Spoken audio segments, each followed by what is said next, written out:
An Inquiry by Anton Chekhov. It was midday. Voldyrev, a tall, thick-set country gentleman with a cropped head and prominent eyes, took off his overcoat, mopped his brow with his silk handkerchief, and somewhat diffidently went into the government office. There they were scratching away.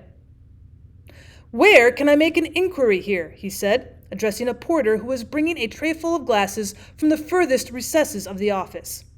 "I have to make an inquiry here and take a copy of resolution of the council."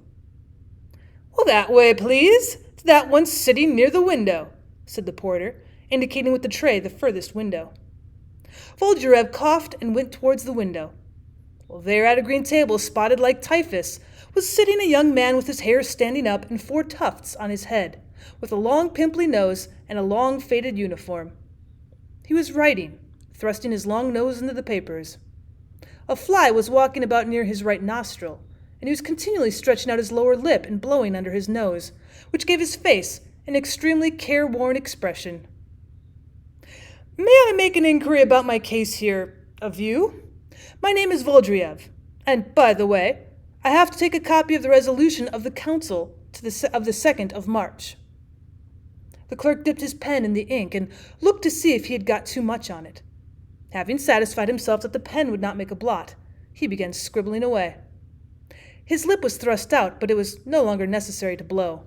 The fly had settled on his ear. "Can I make an inquiry here?" Voldyrev repeated a minute later. "My name is Voldyrev. I'm a landowner." "Ivan Alexeyevich," said the clerk, shouted into the air, as though he had not observed Voldyrev. "You will tell the merchant Yalikov that when he comes to sign the copy of the complaint lodged with the police, I've told him 1,000 times." "I've come in reference to my lawsuit with the heirs of Princess Gugulin," muttered Voldyrev. "The case is well known. I earnestly beg you to attend to me." Still failing to observe Voldyrev, the clerk caught the fly on his lip, looked at it attentively, and flung it away.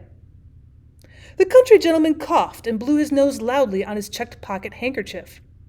But this was no use either. He was still unheard. The silence lasted for 2 minutes.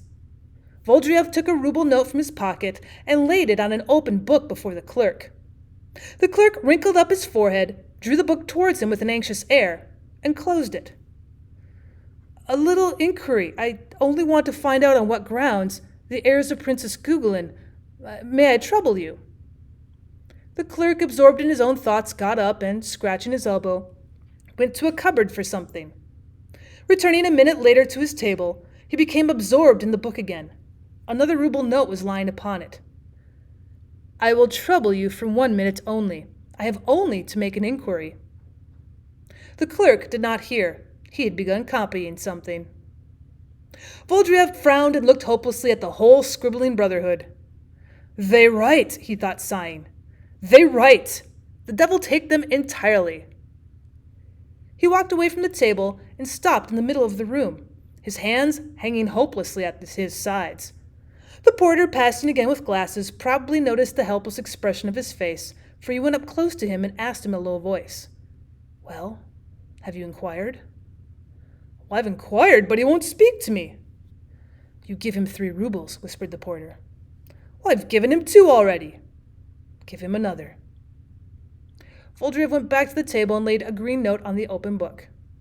The clerk drew the book towards him again and began turning over the leaves, and all at once, as though by chance, he lifted his eyes to Voldyrev. His nose began to shine, turned red, and wrinkled up in a grin. "Ah, what do you want?" he asked.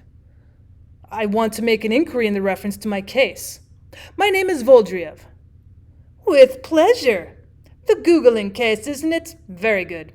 What is it then exactly?" Voldyrev explained his business. The clerk became as lively as though he were whirled round by a hurricane. He gave the necessary information, arranged for a copy to be made, gave the petitioner a chair, and all in 1 instant. He even spoke about the weather and asked after the harvest.